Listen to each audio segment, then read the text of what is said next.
puedan hacer uso de la grabación apenas la monten. Listo. Bueno. Las lambdas expression, pues digamos que la podemos definir como un atajo para poder hacer implementaciones de funciones anónimas. O sea, el objetivo de las lambdas expression es no tener que crear un contrato de forma estructurada, sino que en el momento en que necesitemos de una, hacer la implementación de un que, podamos hacer uso de, este, de esta técnica de la programación funcional para poder lograr el propósito que se necesite de la función. Entonces, como nos dice la literatura, una land expression es una función anónima que puede percibirse como un atajo o un bloque de código que nos va a ayudar a generar códigos más claros y concisos. Siempre pensar que ganamos la materia cuando creamos bloques de códigos funcionales cortos. O sea, no, la idea no es ahora reemplazar los métodos en los que estamos acostumbrados en una clase de 20, 50, 70 líneas de código a quitar eso y reemplazarlo por una lambda, no. O sea, siempre pensemos que es bloques de códigos pequeños y concisos que necesitamos en el momento de la ejecución de nuestro código. ¿Cómo se ve una lambda expression en comparación a la programación estructural? De esta manera, pues, por ejemplo, aquí cuando tenemos una lista de nombres y queremos recorrerlos, siempre utilizamos for o for each, el iterativo, para poder estar identificando sobre cada ítem cuál es el que quiero mostrar o sobre cuál quiero operar. A diferencia acá de cuando utilizamos lambda expression, ya vamos a mirar la estructura. Lo que yo hago es irme directamente sobre el que en este caso es el for each y que me itere la lista. Miren que en ninguna parte yo hago referencia sobre el nombre de la lista dentro del método, pues el nombre de la lista y que me lo vaya iterando en una parte, sino que le especifico cuál es el que yo quiero hacer sobre mi objeto. Como les dije, los beneficios claves de las lambdas expression son eso: escribir menos código, hacer mucho más legible nuestras implementaciones, llevarlos a implementaciones mucho más modernas en todo lo que tiene que ver con la programación funcional y cumplir con ese requisito de la programación funcional en garantizar de la mínima cantidad de código para poder acceder al que. Ahora, ¿cómo está conformado una lambda expression? Una lambda expression está conformada por tres componentes principales. Su entrada, que estará compuesta por los parámetros sobre los que va a operar. La flecha, aquí me quedó un poco rodadita, la flecha, que es la que me va a indicar cómo va a ser, a qué operación o a qué ejecuciones va a hacer referencia la lambda, y su cuerpo, que es la que va a estar enfocada a la expresión, o sea, cuál va a ser el comportamiento que va a ejecutar nuestra función anónima. Esa es la, la estructura básica de una lambda expression. Entonces, aquí de nuevo hacemos el comparativo entre pues entre un código normal, estructural, en donde no tenemos la especificación de cuáles son los parámetros, la raya o la flecha, perdón, y cuál es su comportamiento. Y acá especificamos cuando estamos haciendo un ordenamiento, cuáles son los parámetros y cómo la flecha y el comportamiento sobre el que opero con estos parámetros. Regálenme un segundo, por favor.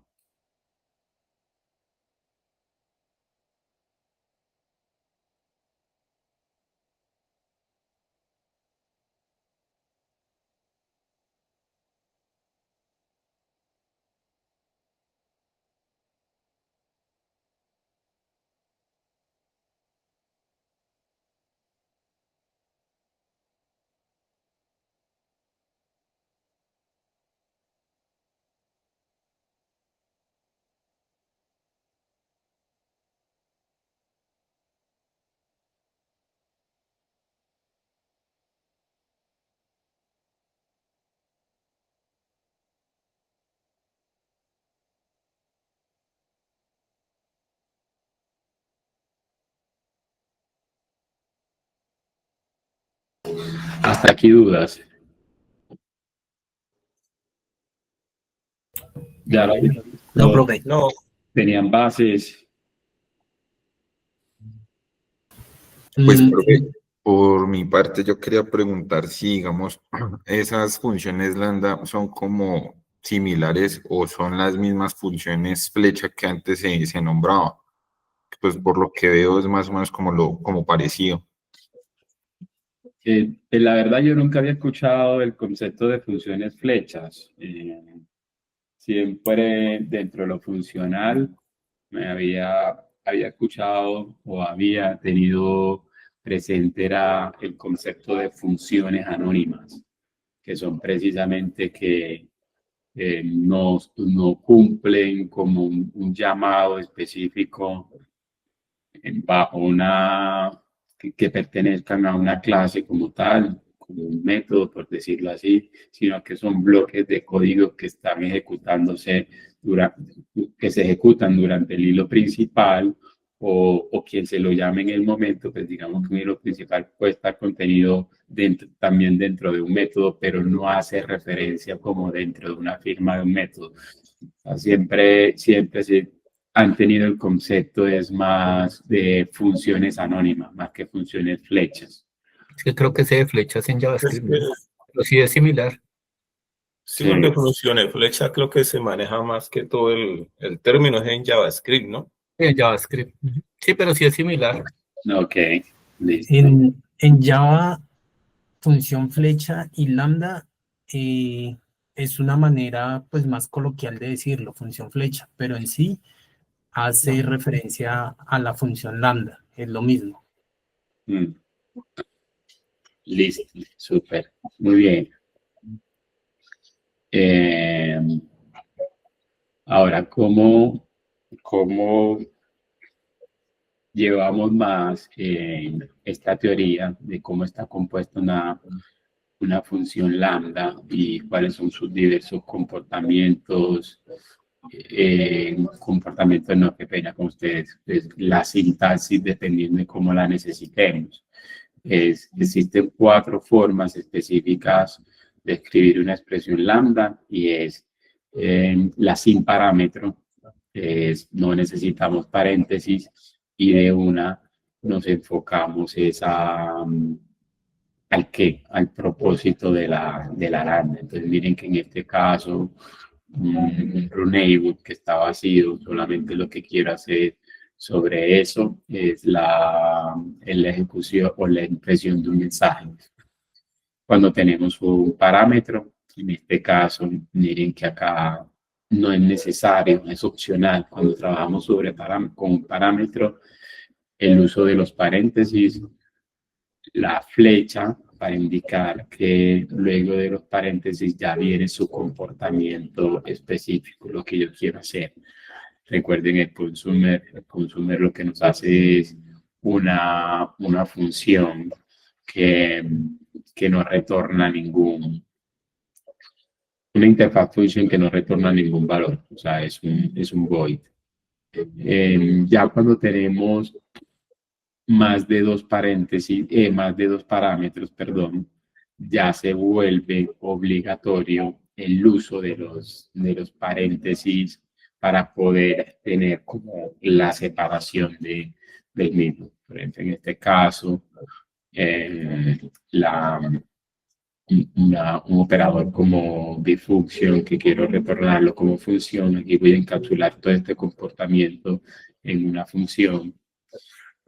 Lo que le digo, voy a recibir dos parámetros y voy a retornar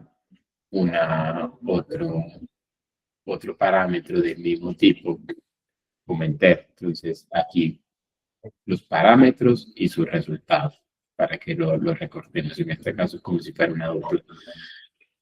Y ya cuando requerimos una cantidad de código mucho más amplia, o sea, no necesariamente nuestro código tenga que estar siempre implementado en una sola línea, sino que cuando se requiere ya varias líneas, es necesario que hagamos uso del paréntesis. Entonces, en este sentido, nuestro paréntesis, el llaves, es el uso de llaves para poder hacer la delimitación de en cada línea a qué corresponde, y en este caso se nos vuelve obligatorio el uso del routeo. ¿Listo? Recordemos las reglas importantes. Con una sola línea, el return en automático, o sea, queda como opcional. Las llaves, el return siempre debe quedar de manera explícita. Los tipos de parámetros son opcionales. Cuando no tenemos, mejor dicho, nuestro compilador infiere, dependiendo también de lo que vayamos nosotros a retornar y lo que estemos operando, cuál es el tipo de datos sobre el que está delimitado nuestras funciones anónimas. Y que los paréntesis son opcionales cuando se está trabajando sobre un solo parámetro. Acá el primer récord, digamos que hasta aquí todo lo que tiene que ver con Lambda Expression. Vamos a tener ejercicios entretenidos para este fin de semana, en donde vamos a hacer buen uso de los mismos. Samuel. Profe, yo tengo una inquietud. Si puedes poner el slide anterior, por favor. En la función más abajito, donde se dice que son múltiples parámetros, donde se indica pues el tipo de dato, ¿cierto? Que es integer. Ahí no hay la posibilidad de dejar uno solo, porque bueno, veo que se pasa 3 veces, que son los dos sumandos, ¿cierto? Y el resultado. Si todos van a ser del mismo tipo, ahí no hay la posibilidad de solo colocar, pues, indicar solamente que va a ser de tipo integer los datos que se van a manejar. De la misma manera en donde indica bloque de código, veo que ocurre lo mismo, se pasa 3 veces el integer, pero pues no sé si sea posible reducirlo a uno solo, teniendo en cuenta que si se va a ingresar siempre valores numéricos enteros y se retorna, pues ya por defecto, digamos, y al ser los dos integer, pues ya sé que me tiene que volver un entero. Entonces no sé si eso se pueda suprimir ahí dentro de la función. Esa es la inquietud que tengo. Bueno, ya nada. ¿Alguien le quiere contestar de los compañeros? Jaime. Buenos días, compañeros. Lo que sucede es que en este caso se están realizando 2 operaciones. En la parte, pues nosotros sabemos que el denominador en una parte va a dar 0. Al realizar eso, pues ya están haciendo operaciones diferentes. Ok, listo. Entonces, Buena apreciación ahí, pero estamos hablando del ejemplo de este o este. No, ahí salían los dos valores, ¿no? Cada Sí, integer en representa un valor. múltiples Dos parámetros. de entrada y uno de salida, ¿no? Ajá, claro, ahí se está especificando el tipo de dato de cada valor. Pero pues, o sea, es obvio, es lógico que si yo estoy ingresando dos valores numéricos enteros, pues por defecto él ya me tiene que retornar un valor integer, ¿sí? Entonces, pues esa es como la inquietud que me genera. No, listo. Entonces, miren, Pero, profe, pero alguna estructura ahí que muestra la función necesariamente tiene que manejar los parámetros. Pues veo que necesita siempre indicarle pues el parámetro de entrada y salida y el tipo, porque veo que pues según la gráfica esos parámetros son obligatorios, hay que indicarle el tipo. Sí, esa función ya está construida de esa manera. Exacto. Necesita esos parámetros para que funcione internamente. Exacto, correcto. ok. Ahí Samuel, miren lo que pasa como para complementar lo que nos están diciendo los compañeros. Nosotros pudiéramos hacer lo mismo acá para resolver tu inquietud, y es de que suma, yo pudiera decir que se va a convertir en una función, incluso miren que acá está diciendo big function, y si recordamos la clase anterior y ya la vamos a repasar, big function es una interfaz funcional que ya nos trae Java, en donde nos dice, vengan, yo a partir de parámetros de tipo T, y estos T son, digamos, clases genéricas, yo te voy a retornar un R, yo te transformo esa información en un R. Entonces, yo tengo que especificarle a mi bfunction cuáles son los tipos de parámetros que yo voy a recibir y cuál es el que yo te voy a retornar. No necesariamente este retorno tiene que ser del mismo tipo. Muy diferente cuando utilizamos los binary operators, que miren que cuando yo digo acá, utilizo un solo tipo, ahí sí estoy obligado a operar en los mismos tipos cuando lo recibo como parámetro y retornar el mismo tipo. Los bfunction son transformaciones. Miren cómo aquí, por ejemplo, los function yo puedo decir parámetros de tipo T, de este tipo, y retornar otro de siguiente tipo, porque lo que me hacen son transformaciones. Entonces, eso es lo que está pasando aquí con el bfunction. Yo recibo dos parámetros de un tipo y te retorno otro de otro tipo, que coincidencialmente estos tres parámetros son del mismo valor. ¿Eso qué quiere decir? Que yo fácilmente hubiese podido reemplazar el bfunction por el binary operator o por el unit operator, el unitary operator, así igualito. ¿Por qué? Porque todos son del mismo tipo, para que lo tengamos presente acá. Entonces, eso es lo que está pasando aquí.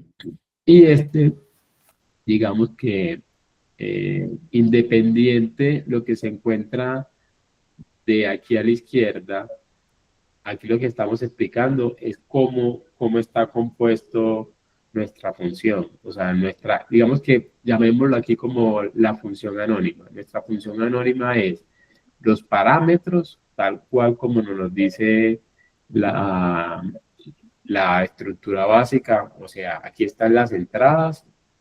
En este caso, las entradas las voy a separar por coma y tienen que estar entre paréntesis porque tengo varias entradas, la flecha y cuál va a ser el comportamiento bajo esas entradas que voy a recibir. Ya acá es como te explicaron los compañeros y estoy reforzando, digamos que es la firma como tal de esta interfaz funcional la que nos obliga a decir, venga, de caja, por decirlo así, yo te doy parámetros, yo te doy clases genéricas, pero al momento del uso tú tienes que especificarles esas clases genéricas de qué tipos van a ser para yo poder respetarte el comportamiento y saber cómo te opero. Listo. Entonces, de nuevo acá, las interfaces funcionales son interfaces que están compuestas por un solo método abstracto y que nos permiten a nosotros definir que cuando hagamos referencia a ellas, hacer solo la implementación de las mismas, el mismo método, perdón, o sea, ya especificar cómo va a ser que quiero recuperar el qué. Entonces, acá recordéis, digamos que nuestras estructuras básicas de interfaces function, aparte de la que se puede crear propia, estas son las que nos tiene la caja, el predicate, que es para hacer evaluaciones, los function para poder hacer transformaciones, los consume para ejecutar bloques de códigos anónimos que no retornan ningún tipo, y el supplier, lo contrario, es que no recibo parámetros y retorno un tipo de datos. Y ya, digamos que de aquí en adelante están las implementaciones, o lo podemos decir, variaciones de estas interfaces function básicas, en donde tenemos bifunction, que son una función que recibe dos parámetros y me retorna dos parámetros de clase genérica y me retorna otra clase genérica, el unary que recibe uno y trabaja sobre el mismo tipo, el binary y así sucesivamente. Acá les voy a dejar también lo que les comenté por el chat, todas las function interface de Java que tenemos en la librería, para que la tengamos presente y en el momento en que vayamos a hacer uso requiramos la necesidad de implementar una función, una interfaz funcional. Primero miremos en la documentación si ya contamos con lo que necesitamos. Listo. Profe, igual nos compartes este archivo, ¿sí? Para poder, Sí, digamos, repasar pues los temas específicos. sí, incluso aquí Ok. mismo está el reto que vamos a trabajar esta De acuerdo. semana, para que lo trabajen, se entretengan un poco. Listo. Bueno, ya los dos últimos temas que vamos a trabajar, digamos que vienen siendo los métodos por referencia. Es la manera en cómo, utilizando programación funcional, pudiéramos hacer un llamado mucho más corto de los métodos. Entonces, ¿cómo lo podemos definir? Es una forma corta en donde las lambdas hacen uso de los métodos sobre clases, sobre métodos estáticos, o sea, sobre métodos de una clase, sobre métodos estáticos, y no tengan necesidad de estar haciendo el uso del punto, por decirlo así, o referenciando algo. Su método, su forma principal de llamado es con los dobles dos puntos, tal cual como aparece acá. Miren, por ejemplo, que en este caso de nuestro for each, estoy iterando una lista de nombres. Hagamos de cuenta que acá arriba está la lista de nombres llenas, y por cada uno lo que hago es aliterarlo, pongo aquí el nombre y su impresión. A diferencia que cuando utilizamos los métodos por referencia, lo único que hacemos es llamar explícitamente el método que yo quiero que opere. Pues miren que el for each, yo quiero que dentro de mi for each haga uso de un método estático, pues un método de una clase, que es el primer n. Pues miren que me ahorro toda el hecho de yo tener que decirle quiero que por cada nombre por cada ítem de mi lista me haga la impresión. Miren que me desaparezco todo el comportamiento toda la composición de una lambda expression sobre la entrada, la flecha y su comportamiento. Simplemente me voy directamente al qué, una manera mucho más rápida, corta, de acceder directamente al qué. ¿Listo? Entonces, existen 4 formas de hacer uso de las referencias a métodos. El primero es la referencia a métodos estáticos, en donde lo que voy a especificar es su clase, los dobles 2 puntos y su método estático.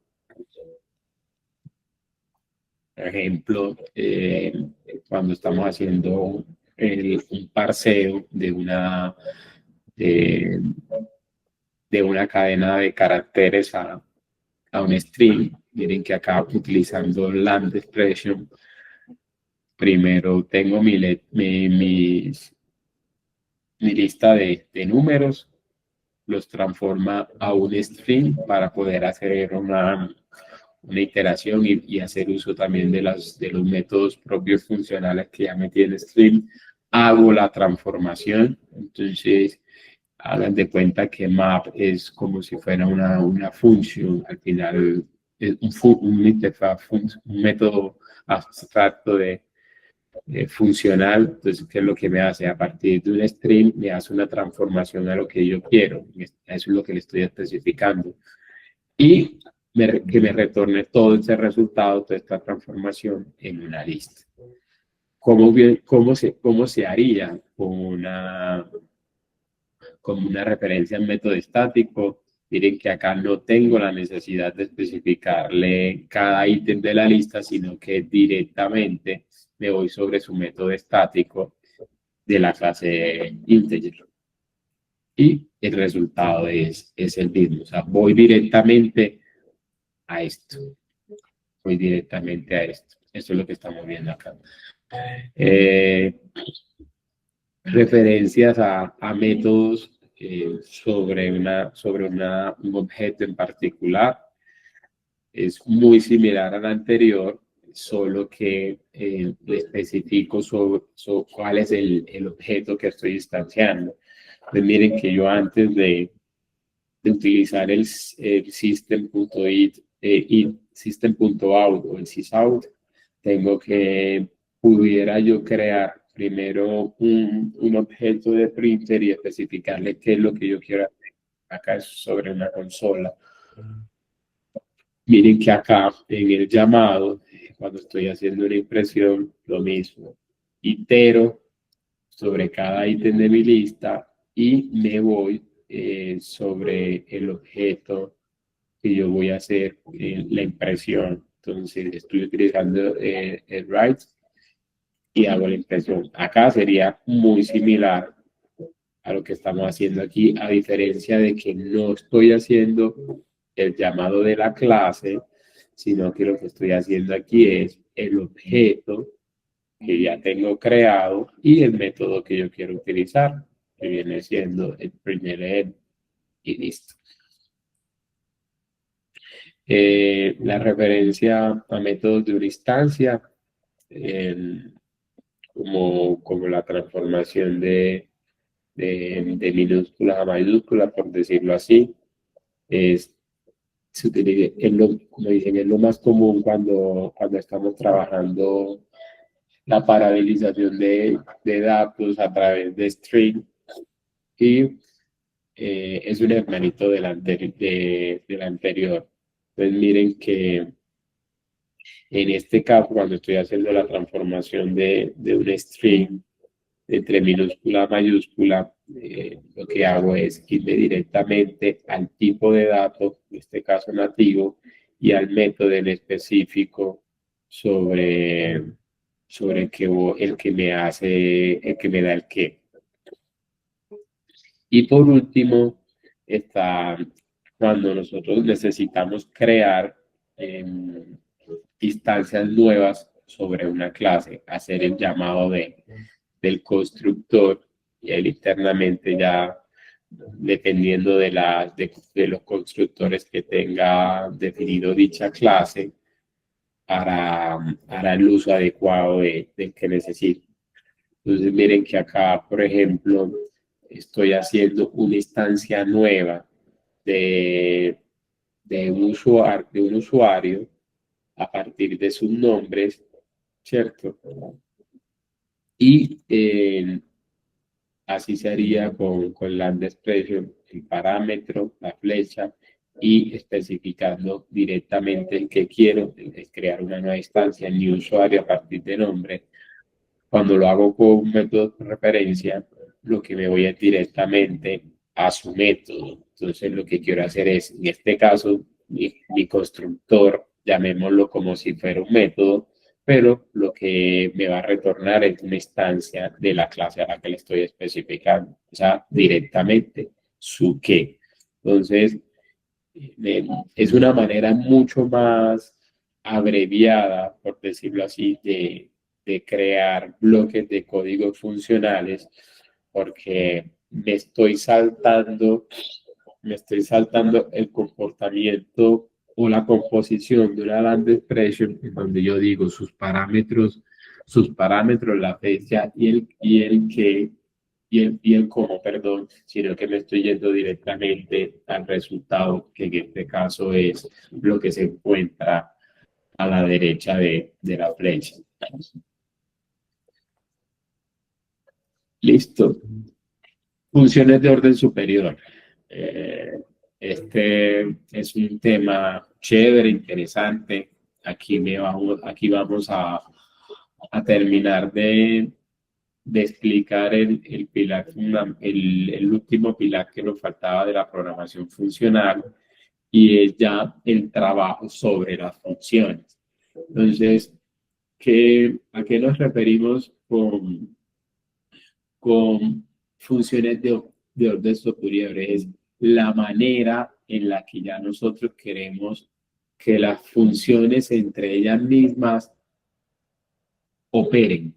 Entonces, existen dos maneras principales en las que yo puedo establecer cómo quiero que dos funciones o una función opere.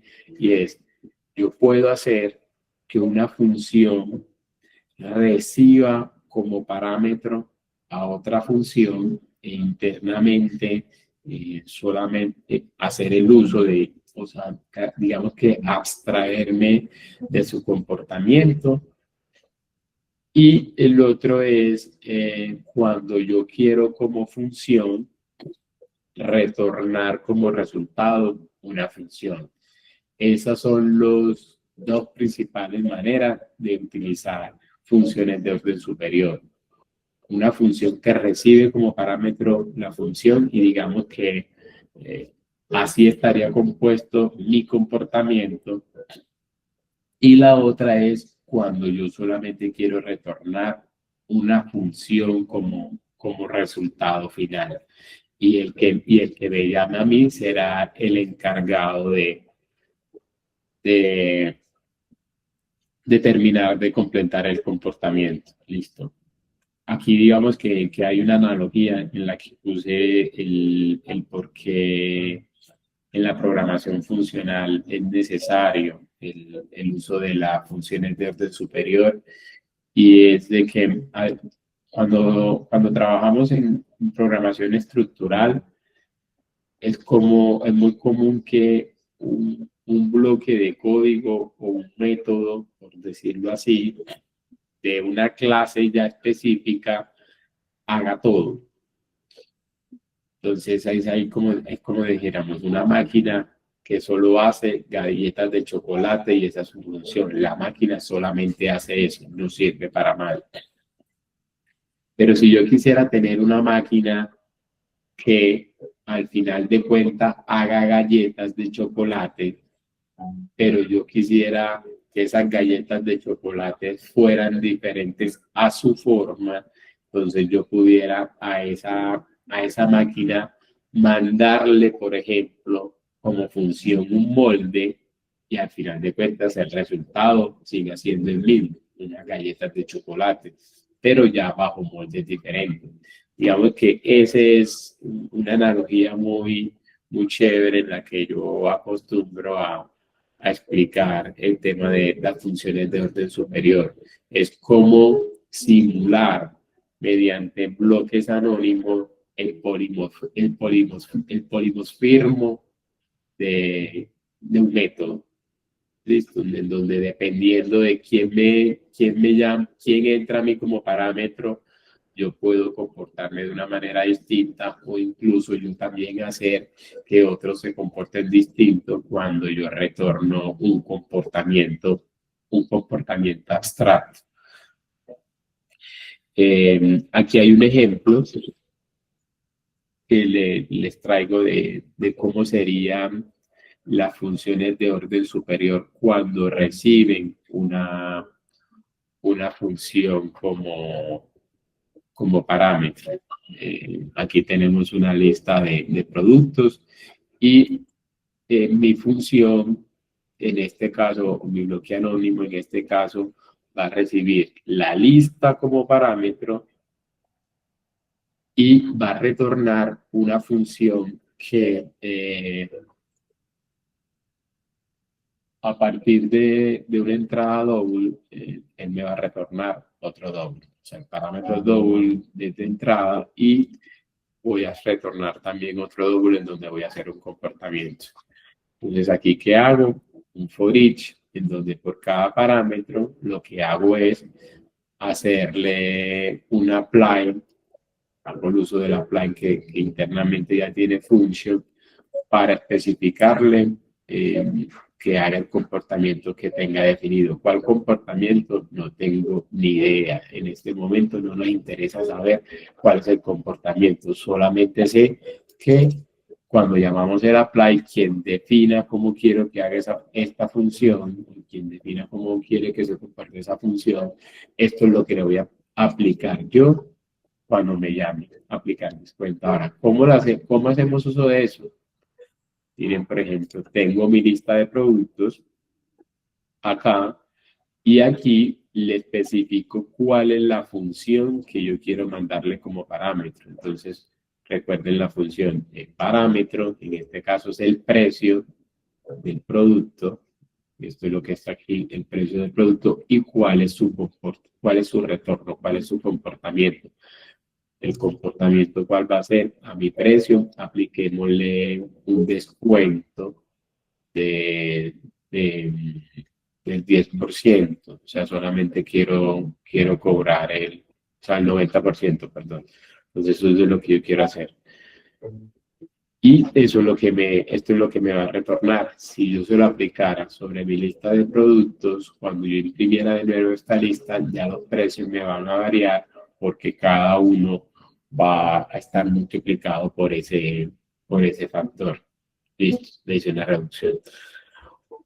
Muy diferente aquí a esto. Entonces, cuando miren que tengo otra función, o sea, llamo a la misma función que está acá, perdón, el aplicar descuento, pero lo quiero hacer bajo una función diferente.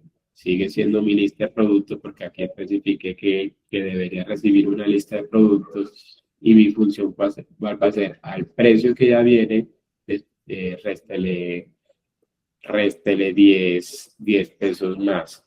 Aquí lo hubiese podido hacer con otra, divídalo, súmele más, pero es otro comportamiento distinto. Miren que ya acá estamos utilizando una función totalmente distinta y mi función interna lo único que va a hacer es aplicarle lo que yo definí acá como comportamiento. ¿Listo?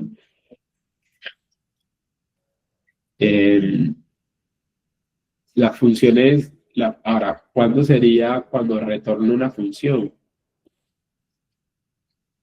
Es muy similar al anterior, solo que ya no lo recibo acá como parámetro, sino que tengo que especificar qué tipo de función es la que yo voy a retornar.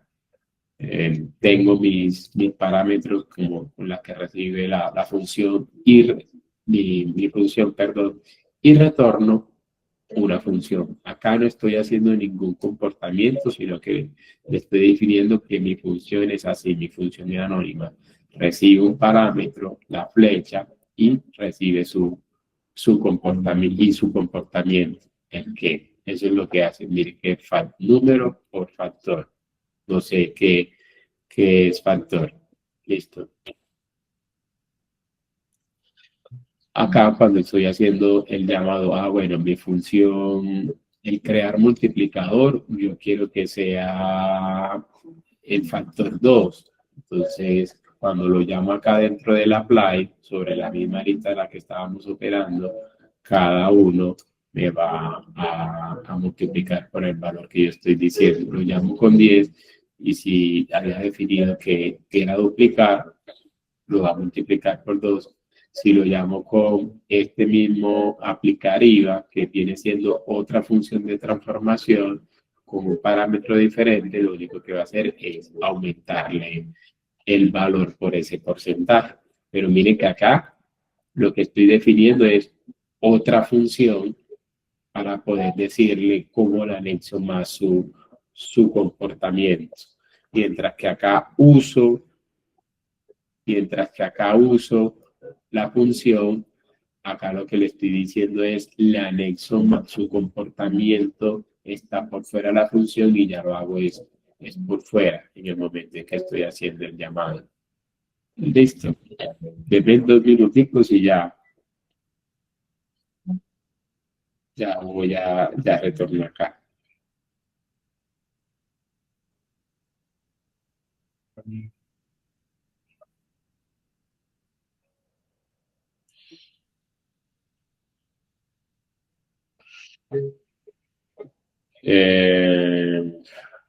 Tengo una reunioncita en este momento.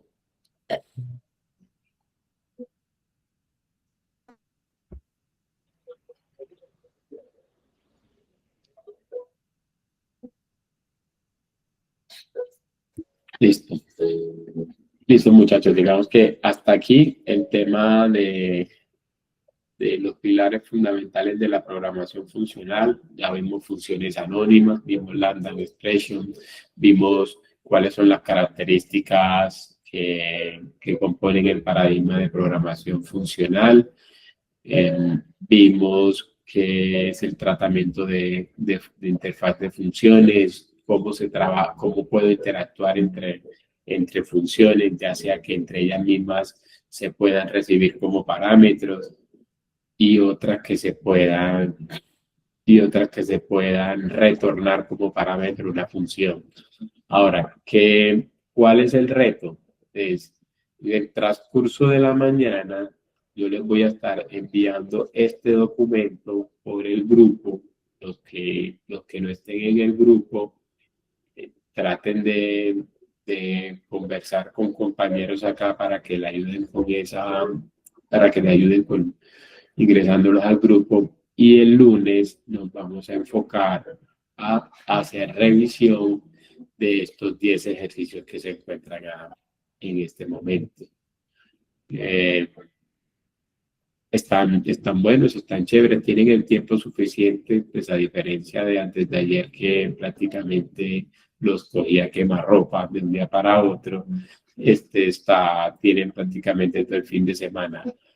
Aquí repasamos de nuevo temas de inmutabilidad, creando clases tipo récord y un par de listas por las que vamos a estar utilizando. Van a ser utilizando para estos 10 puntos a trabajar. ¿Listo?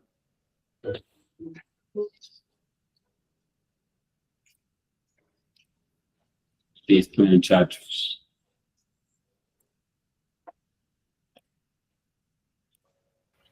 Gracias, profesor. Listo. Cualquier duda, como les dije, la podemos escribir por el chat. Y si los compañeros, inicialmente yo soy de la metodología aprendiendo, enseñando. Por mucho que yo tenga de pronto el conocimiento y para poderle transferirles a ustedes cualquier duda, yo espero que inicialmente entre ustedes mismos se puedan resolver la duda y yo llegar a complementar. Tratemos de que siempre sea así. Ya si después de pasado un tiempo veo que entre ustedes mismos no se resuelve la duda, yo entro y y doy la claridad de que se necesita. Listo. Bueno, muchachos, feliz resto de día y fin de semana también. Hasta luego. Vale, profe. Igualmente, profe. Luego, Muchas gracias. gracias. Muchas gracias. Hasta luego. Profe, entonces esperamos el archivito. Gracias.